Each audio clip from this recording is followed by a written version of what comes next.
খুলনার ময়ূর নদে প্রথমবারের মতো আয়োজিত হলো ভেলা বাইচ প্রতিযোগিতা। পরন্ত বিকেলে গ্রামীণ আবহ এবং প্রতিযোগিতার উত্তেজনায় জমে ওঠে আয়োজন।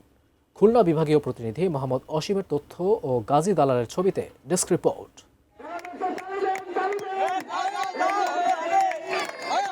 শুক্রবার দুপুরের পর থেকেই ময়ূর নদের পাড়ে জমতে শুরু করে মানুষের ভিড়। খুলনা দিবস উদযাপনের অংশ হিসেবে এখানেই অনুষ্ঠিত হয় ব্যতিক্রমী ভেলাবাইচ প্রতিযোগিতা।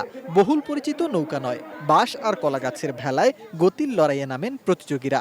ময়ূর সেতুর 2 কিলোমিটার ভাটিতে ছিল ব্যতিক্রমী এই আয়োজন। দুটি শাখায় 16টি দল প্রতিযোগিতায় অংশ নেয়। ঢেউয়ের সঙ্গে তাল মিলিয়ে ভেলার ভারসাম্য রক্ষার কৌশল দারুণ উপভোগ করেন দর্শকরা।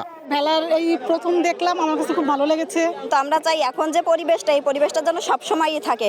প্রতি বছর এরকম প্রতিযোগিতার ব্যবস্থা করা হোক, এইটাই আমাদের চাওয়া। আমি ছোটবেলার সময় ছিলাম, অনেক সুন্দর ছিল, চারপাশের পরিবেশ অনেক সুন্দর ছিল, বাট এখন আস্তে আস্তে এখানে অনেক ময়লা জমে যাচ্ছে, অনেক গন্ধ।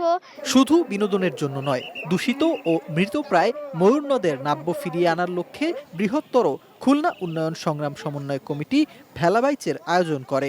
এই নদীতে একটা স্রোতবাহী নদী, আমরা চাই এ জায়গায় একটা লেকের মতন হোক, যে জায়গা মানুষ এসে একটু বিশ্রাম নিতে পারে, নিঃশ্বাস নিতে পারে।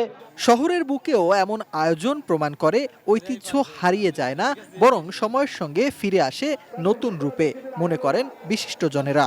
খুলনাবাসীর দীর্ঘদিনের দাবি ময়ূর নদকে সংরক্ষণ, দূষণমুক্ত এবং এটিকে একটি ট্যুরিজম স্পটের ঘোষণা এবং এটি বাস্তবায়নের জন্য সরকারি উদ্যোগ গ্রহণ।